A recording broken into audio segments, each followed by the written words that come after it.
Good morning, my dear brothers and sisters, and I welcome those who are first-timers to the Manila Cathedral. And also, I would like to welcome to this celebration those who are following us online. Hopefully, time will come that you will be able to come to the church in person to join the Eucharistic celebration. My dear sisters and brothers, I mentioned earlier at the beginning of the Mass that what we are celebrating today is not something that God has done for us. It is not something that God has given to us. No, today we are celebrating God Himself.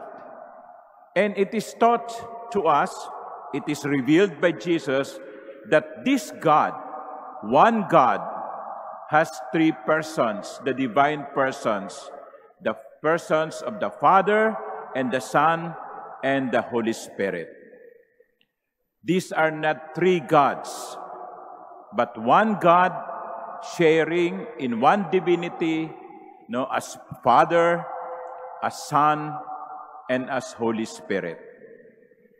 It is a mystery.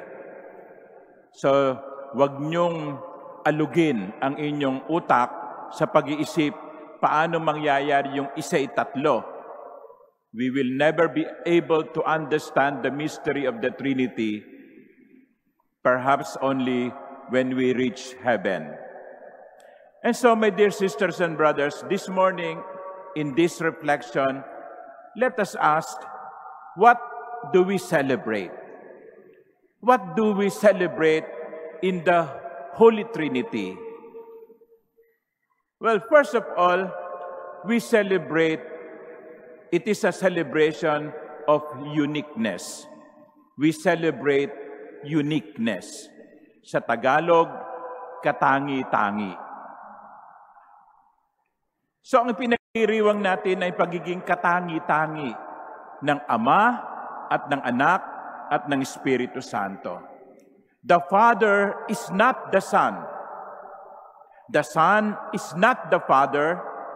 The Father and the Son are not the Holy Spirit.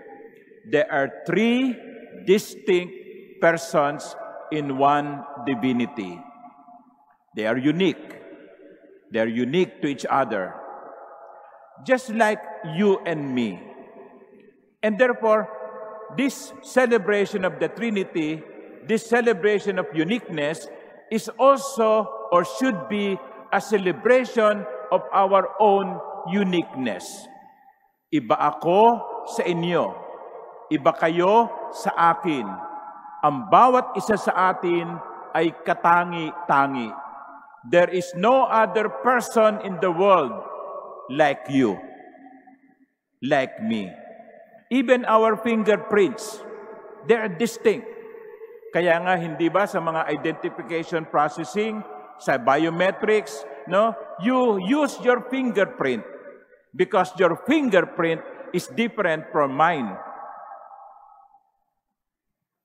Even our DNA, even our pupils, they are unique.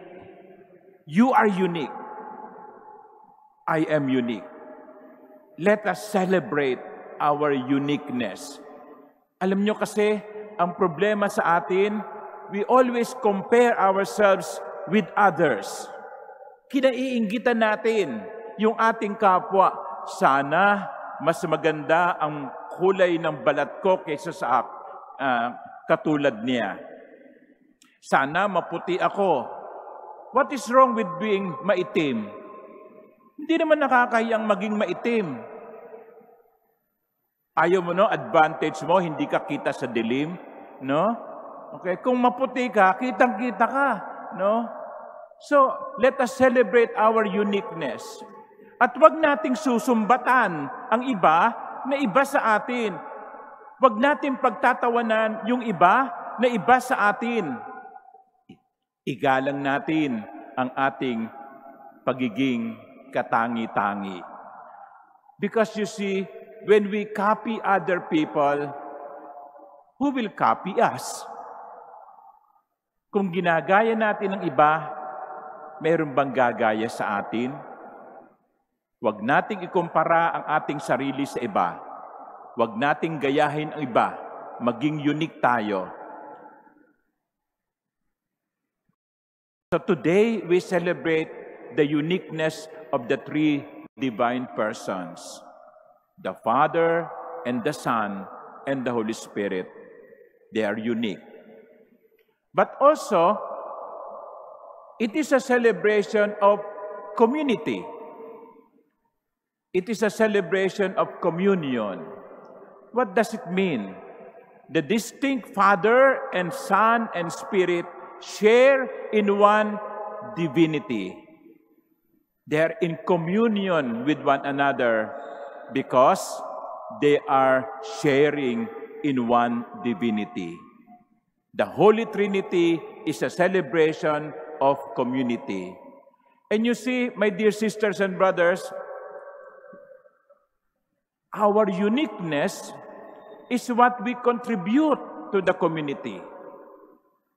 Yung pagiging katangi-tangi natin, ang dala natin sa pagbuo ng isang pamayanan, sa pagbuo ng isang komunidad.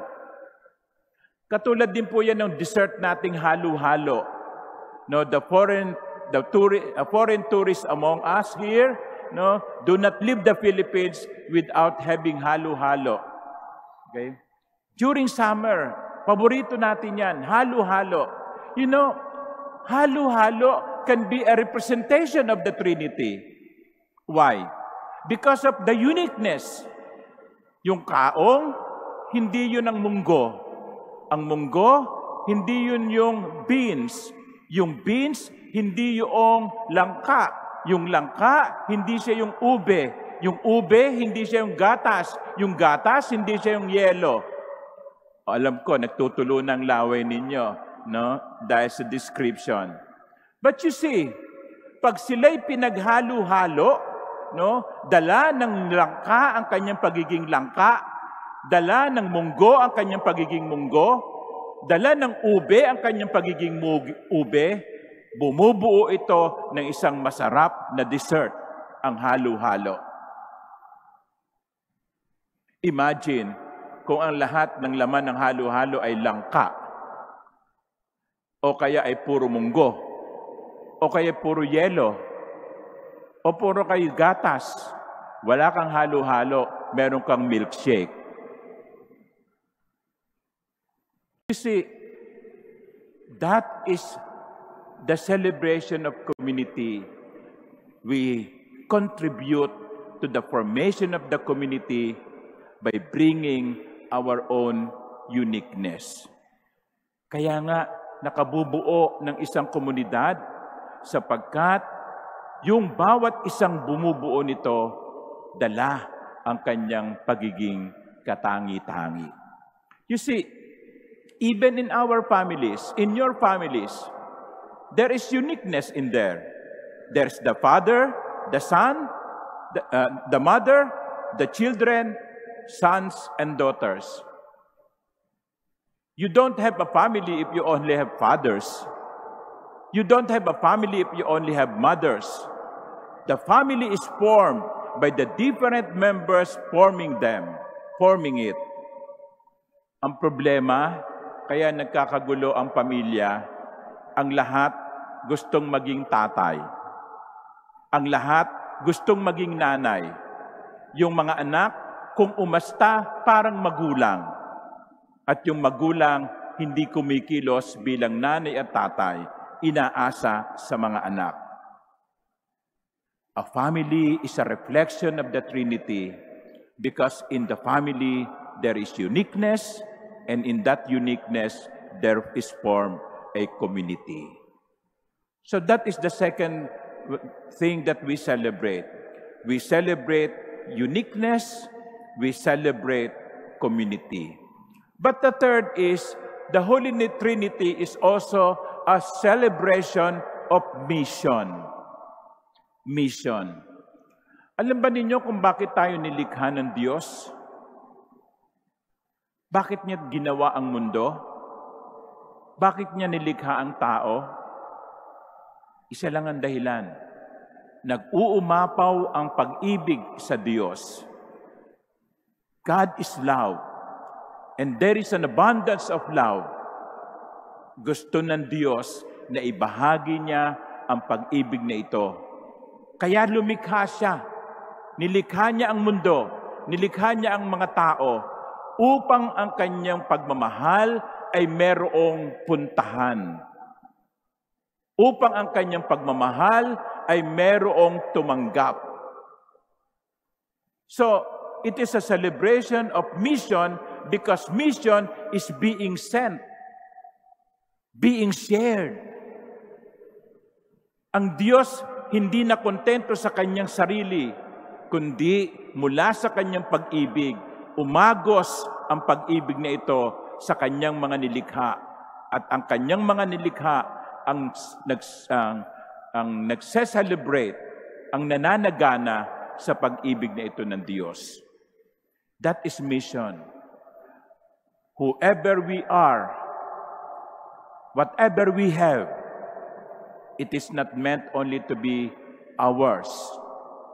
It is meant to be shared. It is meant to be given away. We celebrate mission because we are called to contribute and to share our uniqueness, our communion to other people.